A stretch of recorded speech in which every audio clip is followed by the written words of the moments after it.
Disclaimer: all the videos on our YouTube channel are for education purpose only. The owner of this channel and YouTube are not responsible for your actions. السلام عليكم ورحمة الله وبركاته. ما انتو حاجة بوت ساسو كلا لو سميو وهل ملايين مسيج سمينا عمو روبوت مركا كورس بايثون بعض باهانت هاي python.com كسو كلا سو تك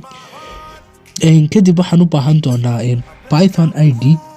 waxaana filayaa inaanad helay PyCharm mid ka wanaagsan marka PyCharm kala soo deg jetbrainis.com/PyCharm ama PyCharm Google ka ku qor marka PyCharm la soo degto waxaad baad inaad file halkaas sameysatid oo la yiraahdo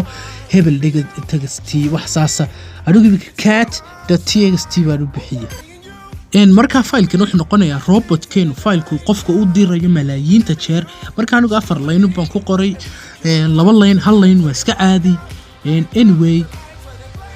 ku celcelina marka ugu horeyso waxaan u baahanaynaa by auto GUI aan la soo degno marka hadana by auto GUI aan taruuso halka terminalka intaad furtid waxaad ku qortaa pip install by auto GUI ama hosta link description kan kaaga tagay linkiyadii qalabka iyo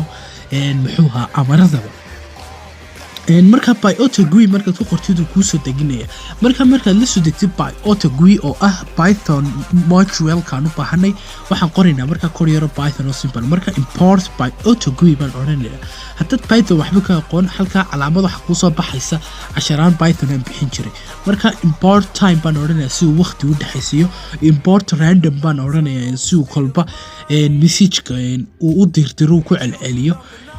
kadib time baan u qabanaya time kaas oo ah intaan message-ka ama WhatsApp-ka ku furanayno ama ha noqdo Discord ama ha noqdo bahalkii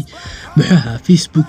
wax noqdo marka time.speed meelaha 5 baan ka dhiganaynaa si aan waqti aan ugu helno 5 ilbiriqsi kadib file is equal baan oranaya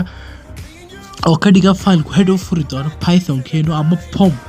pom buu bixilay kulli waa bombadii aan qofku u diraynay pom is equal open baan oranaya file-ka oo ah cat.txt ama file-ka markii sameeyay cat.txt waxyaabo si bala ku qorqoran magaciisa Axmed hebel wax saas oo kala kadib bad geliso read kadib .read baad oranaysaa read waad ka tagaysaa si waad banaynaysaa si ay amarad ay xurufta ay u samayso kadib pom is equal baan oranaya file.splitline si uu line uu kala hooseysiyo muxuuha file-ka kadib markuu muxuu ahay kale split line oo qoro kadib waxaan u baahanaynaa while true wax loo yaqaano ama while loop true oo celcelinaysa waana khatar badan haddaad mobile computer-ka ku isticmaashid laakiin imika WhatsApp iyo xasab lagu sameynaa while true markaan yiraahdo error yar soo qoraya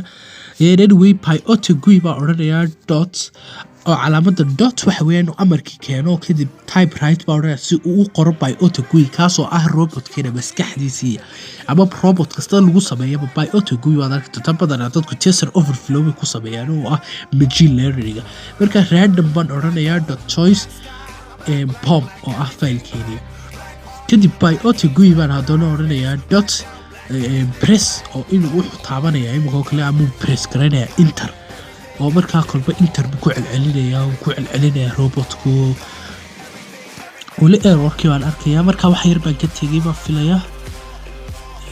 error yar soo celinaha halkaas aan ka ilaaway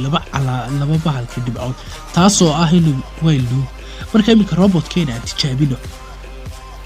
halka calaamada waxaad oranaysaa run kadib halkaas aan tijaabina wuu shaqeynaa adiga arkay malaayiin message hal mar qofkii u diray haddaan xitaa mobile-kayga aan ku xidho laptop-ka halka waxaad arki doontaa inuu dirayo sidoo kaleba markaas Python loogu sameeyaa robot message dira inuu ku cajabiyo baan filayaa muuqaalkan fadlan like saar subscribe na saar channel-ka adiga arkayna message-da inuu